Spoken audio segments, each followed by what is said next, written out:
Muy bien, vamos a comenzar con otra temática que tiene que ver con sociedades. Puede ser que cambie el nombre en algunos casos, pero en cuanto a los temas, son los que están viendo ahí en pantalla. Y, y hay algunos temas que yo voy a hacer foco en este video y otros que los voy a dejar para lectura misma desde el material de estudio. ¿Sí? Yo después al final les recuerdo respecto al material de estudio.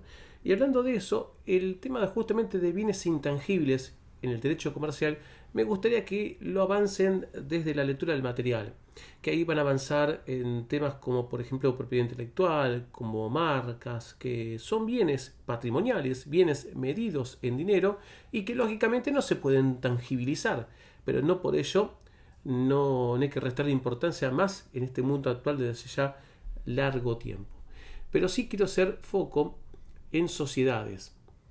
Y para eso me gustaría comenzar con ustedes con la definición de sociedades. Que me tomé el atrevimiento de ponerlo visualmente, los puntos que quiero destacar, que como están viendo en pantalla, los van a ver ahí en letra de tamaño más grande, en otra tipografía, bien visible. La definición de sociedades que viene de la ley de sociedades dice: habrá sociedad si una o más personas en forma organizada, conforme a uno de los tipos previstos en esta ley, se obligan a realizar aportes para aplicarlos a la producción o intercambio de bienes o servicios, participando de los beneficios y soportando las pérdidas. Claro, esta definición hay que explicarla, hay que desarmarla. Entonces, vamos por una parte.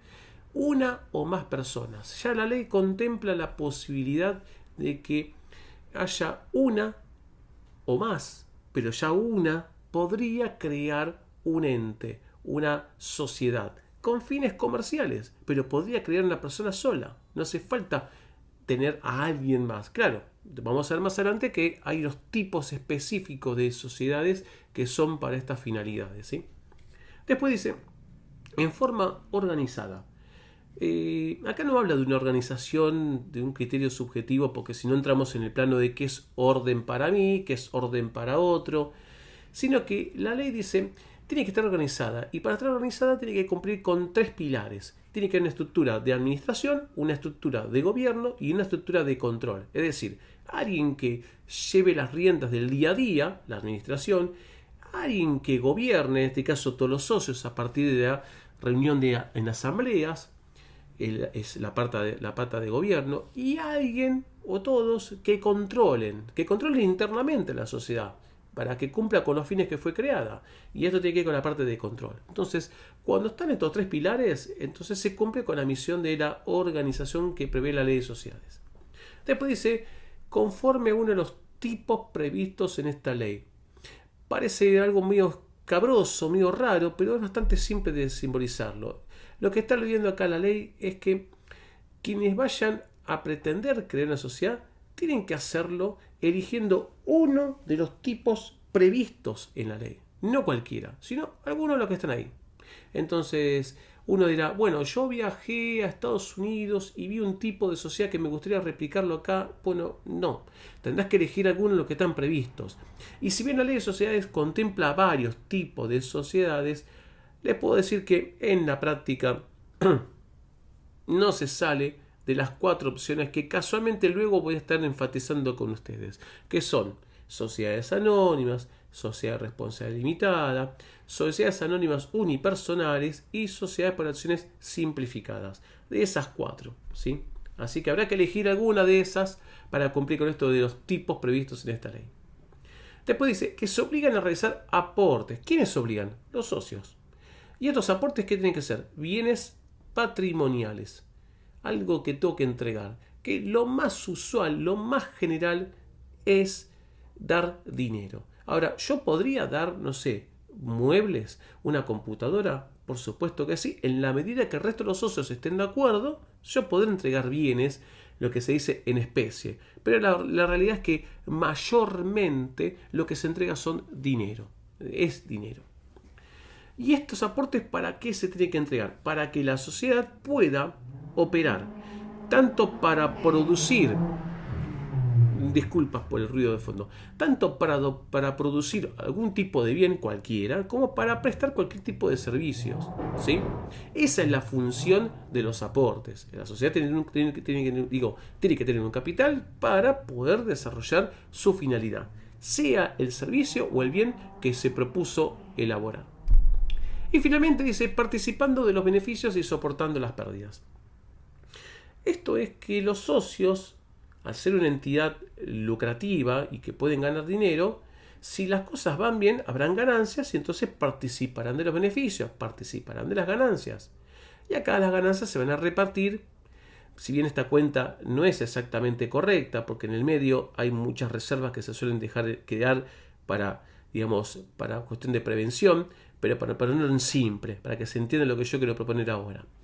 Si, en un balance surge que la sociedad tuvo 200.000 pesos en ganancias y había dos socios, y los socios pusieron lo mismo, es decir, 50 y 50, entonces serán 6.000 para un socio y 6.000 para otro de ganancias. Y si no hay ganancias, bueno, tendrán que soportar las pérdidas también en la misma proporción. Es decir, si las cosas van bien, alegría y repartir ganancias. Si las cosas van mal, hay que ponerle pecho a la situación y tolerar las pérdidas siempre y cuando los socios lo hagan en la medida de soporte. Quien puso más tendrá que tolerar más o ganar más. Quien puso menos tendrá que tolerar menos o ganar menos. Y hasta acá surge algo que me gustaría enfatizar con ustedes, porque usualmente en las clases los alumnos me dicen, bueno, pero ¿para qué recurriríamos a un tipo de sociedad? Bueno, si bien el para qué siempre es una pregunta que conlleva una respuesta muy personal, ya sea de uno o de varios, como abogado les puedo decir que las ventajas es la personalidad jurídica que ofrece la ley. ¿Y qué significa esto? Permitir separar las personalidades, es decir, una cosa es la entidad jurídica del socio y otra cosa distinta es la entidad jurídica de la sociedad. Entonces, con esto lo que permito es decir, supongamos, yo tengo bienes, tengo tanta plata en el banco, tanta plata ahorrada en casa, tengo un auto, tengo una casa, yo quiero, desarrollar un negocio con alguien, pero no quiero poner todo en riesgo. Paréntesis, ¿por qué poner todo en riesgo? ¿Se acuerdan en otro video que les hablaba del patrimonio en la función de garantía? Y si las cosas van mal, los acreedores pueden atacar mi patrimonio. Bueno, yo quisiera poner todo en riesgo y si encuentro una respuesta que me dicen, hay una forma que no. Y esta forma es legal. Bueno, de esto se trata la sociedad. La sociedad permite diferenciar patrimonios, entonces las deudas de la sociedad las va a afrontar la sociedad con su patrimonio. Las deudas personales del socio las va a afrontar el socio personal con su propio patrimonio. Y no se mezclan. ¿Sí? Entonces, estas son las ventajas. Esa independencia en relación de los miembros frente a la entidad en la cual son parte. Bien. Yo por eso simbolizaba, ¿sí? Acá, el patrimonio en la relación de un deudor con un acreedor, y si el deudor no cumple, el acreedor va a atacar el patrimonio. ¿De quién? De la sociedad. Y si no alcanza, ¿podrá ir al patrimonio del socio? La respuesta es no, y viceversa. Pasa lo mismo de un lado que del otro. Ahora, los socios tienen derechos, también tienen obligaciones, pero yo quiero enfatizar ahora, en esta placa, los derechos puntualmente los políticos, lo que tiene que ver con la sociedad en sí. Y acá hay varios. Está el derecho de información. ¿Qué es esto? Que el socio tenga conocimiento, por ejemplo, de el resultado de los negocios, de cómo va la actividad, cómo está la sociedad frente a sus obligaciones. Y para esto, ¿qué puede consultar?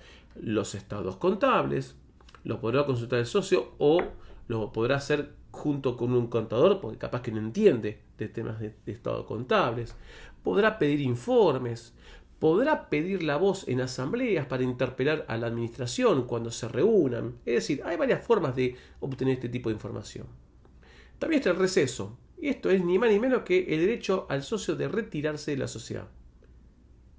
Es decir, irse. Y no necesariamente tiene que ser por cuestiones negativas. Quizás se quiera el socio por alguna cuestión, necesidad de irse del país, vaya a ser cual. Entonces, no tiene que quedarse obligatoriamente. Se puede ir, lo que sí tendrá que congeniar de acuerdo al estatuto la manera de esa salida, ¿sí? Porque el resto de los socios podrán comprarle su parte. Después está el derecho a voto. Y acá viene el tema.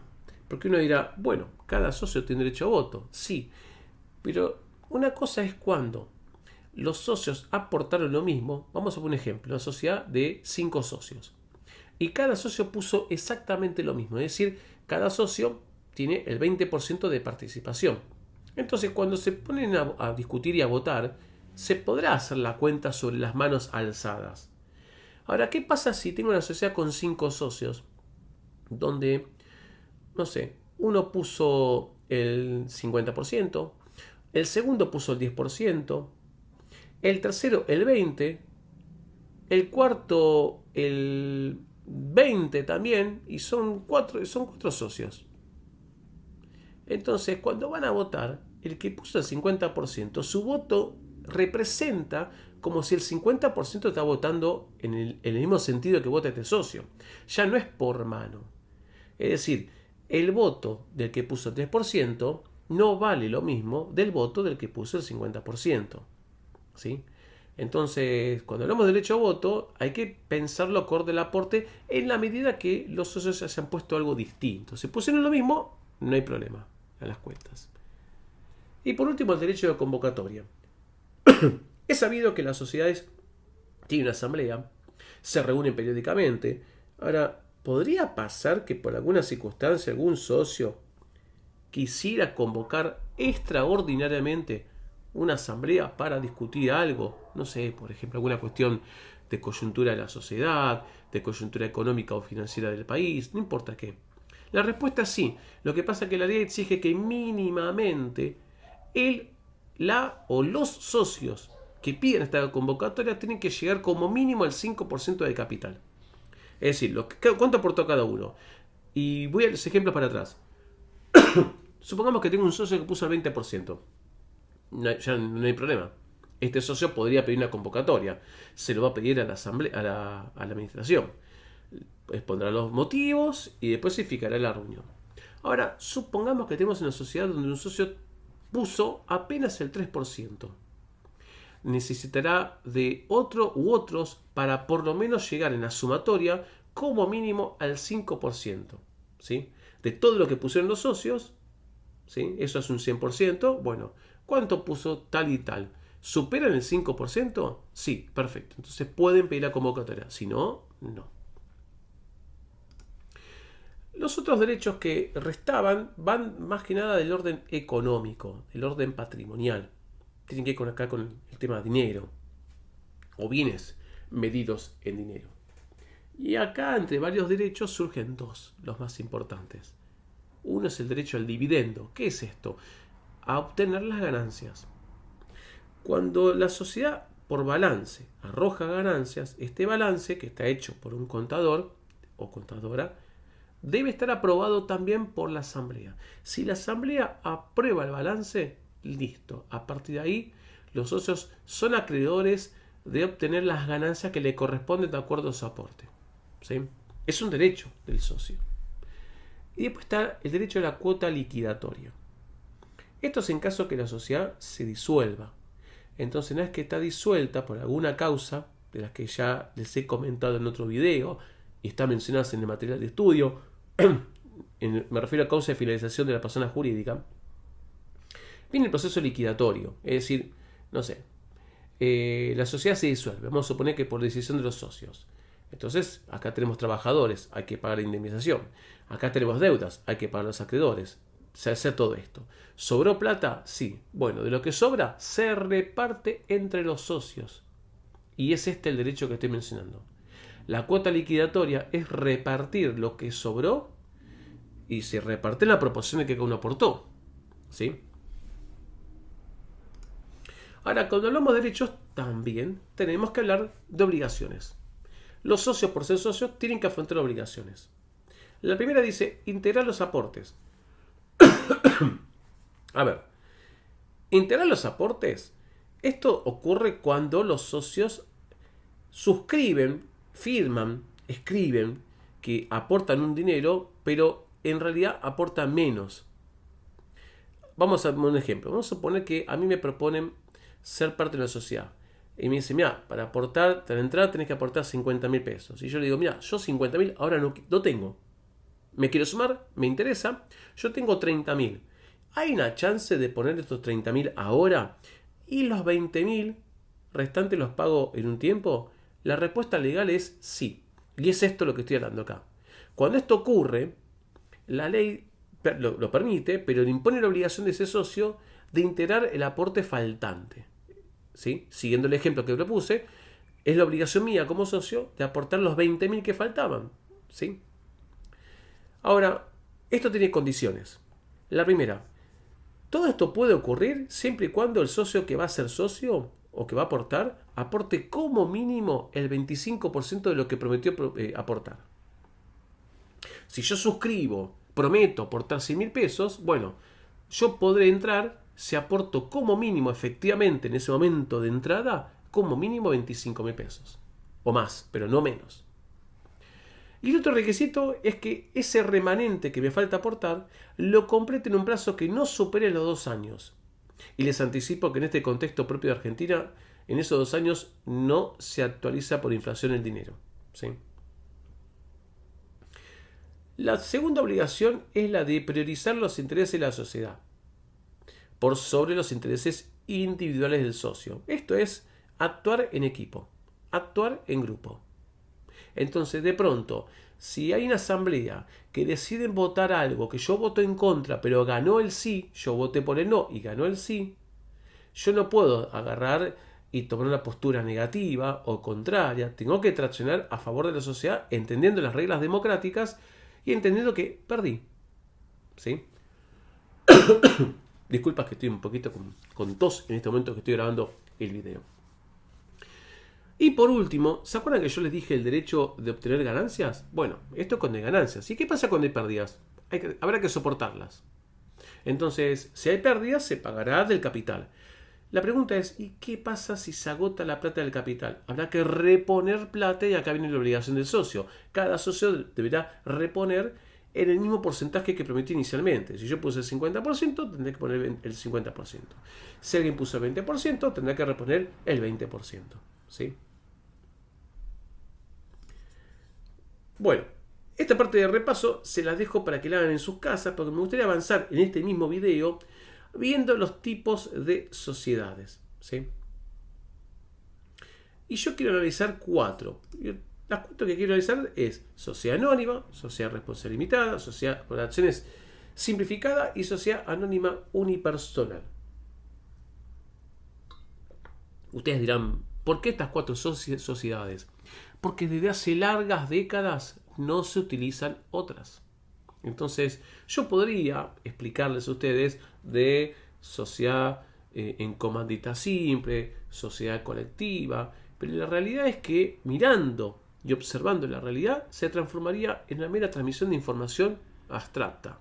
¿Sí? Entonces trato de ser eficaz y eficiente a la vez. Y les quiero explicar, para menos que presentárselas y que ustedes sepan ya en un futuro, cuando desarrollen alguna actividad, decir, bueno, a ver, quiero separar patrimonio, no quiero poner todo en riesgo, ¿para dónde podría apuntar? Y bueno, tener una preidea, ¿sí? Conociendo el ABC de la sociedad anónima, la SRL, la SAU y la SAS. Vamos a empezar por la SA, la sociedad anónima. Es una sociedad que se conforma con un mínimo de 2 socios. No puede haber una SA de un socio. 2 o más.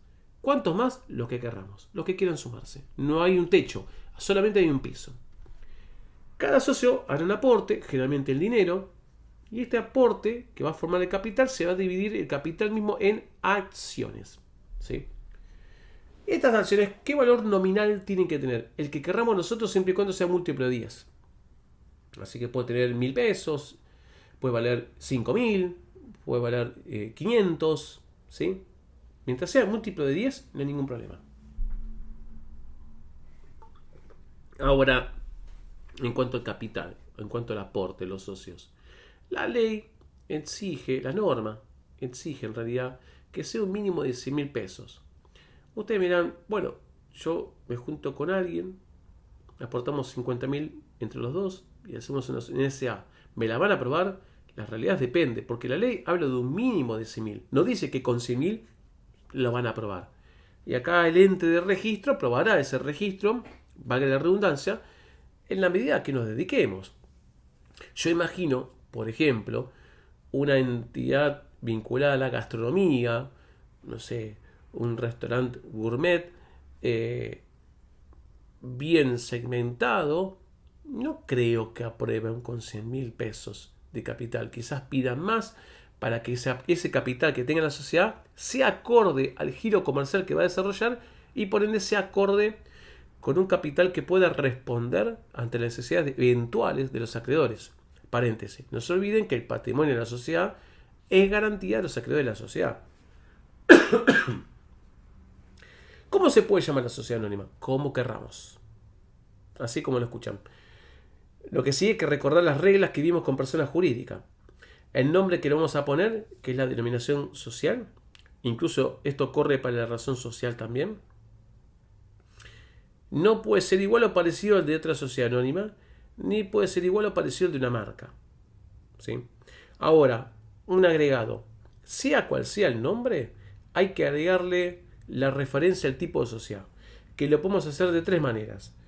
Poniendo SA, poniendo sociedad anónima o poniendo la abreviatura, tipo soc.anom. ¿Sí? ¿Y cómo la podemos crear? Por instrumento público. Hay que ir a un escribano. No queda otra. ¿Cuál escribano o cuál escribana? ¿Y qué quieren ustedes? El que sea de confianza, el más cercano, el de alguna referencia, el más barato, no importa. Pero escribano. No queda otra opción. ¿Sí? ¿Se acuerdan cuando conté el tema de los aportes, del 25% como mínimo? ¿Se aportaba menos de lo que prometía en no más de 2 años? Bueno, eso copio y pego y aplica en la sociedad anónima. ¿Quiénes administran la sociedad anónima? Un organismo llamado directorio, que puede estar compuesto por uno o por varios miembros. Y estos miembros pueden ser socios como no. Atención a esto. ¿Yo puedo contratar a alguien para que dirija mi empresa y que no es socio? Por supuesto que sí. Va a ser el director. O va a ser miembro del directorio, sé que son más. ¿Sí? Porque puede ser uno, puede ser varios. Ahora, la ley no dice nada. Yo recomiendo que si son varios, que sean impar. Porque cuando tengan que tomar decisiones, van a votar internamente esa administración. Si son dos, ¿qué hace? Si uno dice que sí y el otro dice que no. ¿Tienen una moneda? No tiene sentido. Entonces siempre se recomienda que sea impar. Y esta representatividad que tiene la administración puede ser conjunta o indistinta. Esto cuando son varios, ¿sí? Si es uno solo no pasa nada. ¿Por qué menciono esto? Porque el que ejerce la administración es el que va a representar legalmente a la sociedad. Ahora, si es conjunta, y esto tiene que estar mencionado en el estatuto, significa, vamos a suponer que una sociedad tiene 3 directores. ¿Sí? Si la administración es conjunta, significa que los 3 en conjunto la representan. Con lo cual, si voy a firmar un contrato con esa sociedad, tiene que tener la firma de los 3. No puede tener firma de 1 o de 2, los 3. En cambio, si la representatividad es indistinta, significa que cualquiera de los 3 la representa. Entonces esto me permite que si yo quiero firmar un contrato con una sociedad, ya sea un contrato para que sea mi proveedor en algún producto o servicio, cualquiera de los miembros de esa administración lo puede firmar y es válido el contrato. Es decir, se va a entender legalmente como que está firmando por la sociedad. ¿Sí? Así que atención a eso.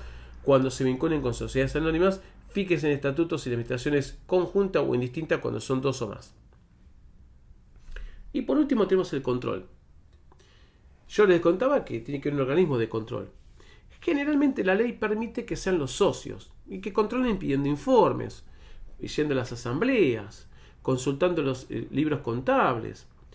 Pero, atención a esto, si la sociedad tiene un patrimonio igual o mayor a 50 millones de pesos, mayor a 50 millones de pesos, es obligación que esta sociedad debe crear, un organismo específico de control.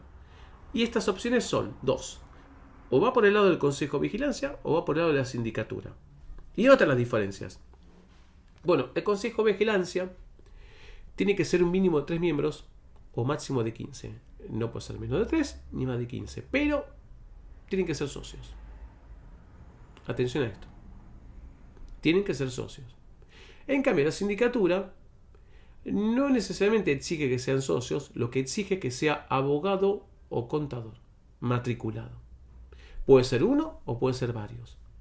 Entonces, usted me pregunta, ¿cuáles son, en el caso de ser obligatorio, cuáles son las ventajas? Y mirá, el Consejo de Vigilancia, la ventaja es que lo que vayan a controlar queda en la cocina interna porque son los mismos socios que están controlando y que manejan esa información de control. Pero, mínimo 3, tengo más gastos, ¿sí? Porque hay que pagarle honorarios a quien presta este servicio, mes a mes. La sindicatura puede ser 1, puedo achicar gastos, porque ya no son mínimo 3, es uno solo.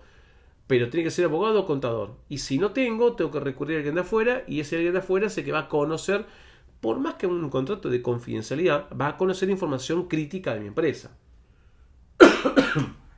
Disculpas por la tos, ¿eh? Muy bien. Sociedad anónima unipersonal. Es prácticamente una prima hermana de la sociedad anónima, con una particularidad bastante evocativa, que se pueden dar cuenta ustedes, que es la posibilidad de crearla con un solo socio. Porque la SAU es una sociedad anónima, pero de un solo socio. Entonces, todo lo que estoy explicando antes, todo aplica. Voy a las diferencias. ¿Qué diferencias hay acá? Bueno, los aportes.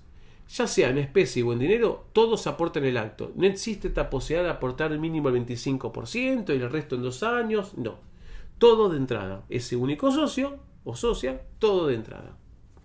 La administración. Acá tengo, ¿sí?, que hacerme de un directorio. Puedo ser yo o no. Pero se estila en este tipo de sociedades contratar los servicios y hacerla plural.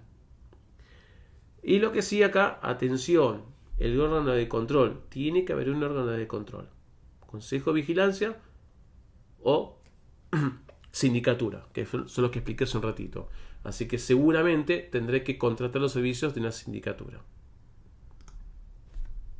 La SRL, que es la Sociedad Responsabilidad Limitada, es una sociedad de 2 o más socios, pero atención acá. Ese más tiene techo. Ese más no puede ser más de 50 socios. Entonces la SRL puede ser de 2, de 5, de 15, de 25, de 49 o de 50. Hasta ahí. Entonces va entre 2 y 50 la cantidad de socios que se permite por ley en este tipo de sociedad. Su capital, que es el conjunto de los aportes, lo va a dividir en algo llamado cuotas partes. Traten de limpiar de sus cabezas la referencia a la palabra cuotas, que siempre la asociamos a la cuestión crediticia. Es un nombre. ¿Vieron cuando usted van a un cumpleaños y está la torta y todos le decimos porciones al pedacito que se corta? Tiene un nombre, porción. Bueno, el capital lo dividimos en partes y acá se llama cuotas partes. En la SA o la SAU se llama acciones. Acá cuotas partes. Es un tema de nombre nomás. También aplica lo del múltiplo de 10 y un mínimo de 30.000 pesos, al menos en capital federal. Mínimo de 30.000, pero recuerden lo que dije antes, que aplica acá. No significa que con 30.000 pesos nos apruebe una SRL. Depende a qué nos vamos a dedicar, será lo que nos van a permitir, ¿sí? Capaz que nos piden más capital. Menos de 30 no te van a pedir, pero más seguramente. Respecto a la denominación, copio y pego lo que dije antes, con la salvedad que al final, en vez de SA, va a la SRL, la referencia. Entonces pongo SRL o pongo SOC Reps Lip delimitada o Sociedad Responsable Limitada. Pero tiene que haber una referencia a que mi sociedad es una SRL. ¿Cómo se puede crear? ¿Por instrumento público? Sí, pero también por instrumento privado. Entonces acá ya rompo ese formalismo. No tengo que ir sí o sí con un escribano. Necesitaré los servicios de un abogado, pero puedo crear yo mismo, asesorado por un abogado, puedo crear una sociedad responsable limitada. El tema de aporte es copio y pego lo que dije antes, lo mismo, en caso de sociedad anónima, puedo aportar todo de entrada, puedo aportar una partecita de entrada y el resto en no más de 2 años, siempre y cuando lo que aporté de entrada, ese chiquitito, represente como mínimo el 25% de lo que yo quería aportar inicialmente. El tema de administración, también copio y pego todo lo que dije antes, sacándola una referencia. En vez de directorio se va a llamar gerencia. Es un tema de nombres. Entonces, el SRL, quien la administra es el gerente. Y si son varios, son gerentes en la gerencia. ¿sí? Puede ser socio, no socio, puede ser de uno, puede ser de varios, y si es de varios, habrá que aclarar si es conjunta o indistinta. Y respecto al control de socios, exactamente igual a lo que expliqué en sociedad anónima. Ningún cambio. Vamos a la última sociedad. La SAS. La Sociedad por Acciones Simplificada. Una sociedad que allá por el 2017 se creó pensando en dar una herramienta ágil a los emprendedores para poder estructurarse rápidamente e insertarse en un sistema y poder empezar a comerciar, a facturar, ¿sí? Pero bueno, la realidad argentina la fue distorsionando. ¿Por qué digo esto? Porque es una sociedad que el capital mínimo exige 2 salarios mínimos vitales y móviles. Y allá en 2017, el salario mínimo creo que llegaba era menos, pero vamos a redondear, a los 10.000 pesos. Entonces con 20.000 pesos podías crear una SAS. En verdad por menos, ¿eh? No me acuerdo la cifra exacta, pero me sale el de memoria algo de 9.000. Y hoy en día estamos hablando de más de 6.000 pesos. Y esto seguirá creciendo, ¿sí? Entonces habrá que ver en el momento que estén escuchando ustedes este video, cuál es el valor del salario mínimo. Sea cual sea, lo multiplican por 2, ese es el mínimo de capital. Y la verdad que hoy por hoy ya se distorsiona porque hasta sí, empieza a aparecer un tanto más atractiva la figura de la SRL. ¿Cuántos socios la pueden crear? Bueno, es curioso porque no hay mínimo y no hay máximo. En la SAS la puede crear uno y la pueden crear varios sin ningún tipo de techo. Entonces puede ser uno, pueden ser dos, pueden ser 200, pueden ser 500. ¿Sí? ¿Y cómo se divide el capital que van a aportar todos? Se divide en algo también llamado por acciones. ¿Sí? Que esas acciones tienen que tener un valor representativo X, siempre por igual, pero que sea múltiplo de 10. ¿Cómo se puede crear? Igual que la SRL. ¿Y cómo se puede llamar? Igual que lo que vengo explicando ahora, con la obvia referencia que al final, en vez de ponerle SA o ponerle SRL, le voy a poner SAS. ¿Sí? El tema de los aportes, exactamente igual. ¿Por qué digo igual? Porque, como vengo explicando, excepto en la SAU, puede ocurrir que yo aporte algo de entrada y el resto luego. Y eso puede ser en la medida que yo lo que aporté de entrada sea como mínimo el 25% y el luego lo aporte en no más de 2 años. ¿Sí? La administración es una gerencia, exactamente igual a lo que venía explicando con SRL. Y en el control, exactamente igual con lo que expliqué en la SA y en SRL. ¿Sí? No quiero hacerles perder tiempo, no cambia nada. Entonces yo los invito a que ustedes reflexionen pensando en un cuadro. Yo les propongo ¿sí? Pensando en un cuadro comparativo entre SA, SAU, SRL, SAS, contemplando cantidad de socios, contemplando capital mínimo, contemplando cómo se instrumenta esta sociedad. ¿Hay formalidades? ¿Es por instrumento público o es por instrumento público y privado?